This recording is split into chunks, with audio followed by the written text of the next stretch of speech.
ബിദ്അത്ത് നല്ലതുമുണ്ട് ചീത്തയുമുണ്ട്. നബിദിനം എവിടെ? നല്ലതിന്റെ കൂട്ടത്തിൽ. അഹ്സനി മബ്തുനിഅ. ഒരു കാര്യം വ്യക്തമായിരിക്കുന്നു, ഓല് വായിച്ച കിതാബിൽ എന്തേ ഉള്ളൂ, വമിൻ അഹ്സനി മബ്തുദിഅ ഫീ സമാനിനാ, നമ്മളെ കാലത്തുണ്ടായ നല്ലൊരു ബിദ്അത്താകുന്നു. അത് ഞങ്ങൾക്ക് തർക്കമില്ല. പക്ഷെ സുന്നത്താന്ന് പറഞ്ഞില്ല. നിങ്ങളെ വാദം എന്താ? സുന്നത്താണ്, ബിദ്അത്തല്ല. ഇപ്പൊ എല്ലാം നിഷ്പ്രഭമായില്ലേ? ഇപ്പൊ നിഷ്പ്രഭം കാണില്ല.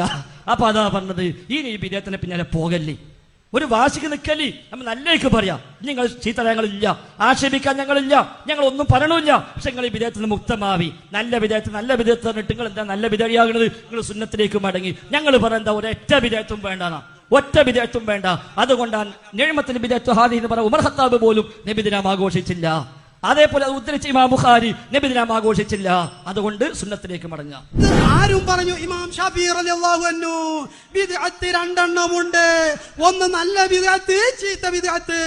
ഇമാമുന ഷാഫി റളിയല്ലാഹു അൻഹു പറഞ്ഞത് അപ്പൊ പറഞ്ഞെന്താ? ഇമാം ഷാഫി പറഞ്ഞിട്ടുണ്ട് എന്ത്? അൽ ബിദ്അത്ത് ബിദ്അത്താനി, ബിദ്അത്ത് രണ്ട് ബിദ്അത്ത് ഉണ്ട്. ഞങ്ങൾ നേരത്തെ ചോദിച്ചല്ലോ, ആ ഇമാം ഷാഫി നബിദിനം ആഘോഷിച്ചോന്ന്? ഇല്ലല്ലോ, ഇല്ലല്ലോ. ബിദ്അത്ത് രണ്ടെണ്ണം ഉണ്ടെന്ന് പറഞ്ഞ ഇമാം ഷാഫി നബിദിനം ആഘോഷിക്കാൻ പഠിപ്പിച്ചോ? ഇല്ല. ഇനി നല്ല ബിദ്അത്ത് ഉണ്ട് പറഞ്ഞ ഇമാം ഷാഫി, ആ നല്ല ബിദ്അത്തിന് എന്താ ഉദാഹരണം പറഞ്ഞത്? നല്ല ബിദ്അത്തിന് ഇമാം ഷാഫി എന്താ ഉദാഹരണം പറഞ്ഞത്? നബിദിനാഘോഷമാണോ, മീറാജ് നോമ്പാണോ, ബറാത്ത് നോമ്പാണോ, നിങ്ങളെ ദിക്ർ ഹൽഖയാണോ, നിങ്ങളെ നാരിയ സ്വലാത്താണോ, നിങ്ങളെ ബുർദയാണോ, നിങ്ങളെ ബർദയാണോ? ഏതാ പഠിപ്പിച്ചത്? അതൊന്നും ഇമാം ഷാഫി പറഞ്ഞില്ല.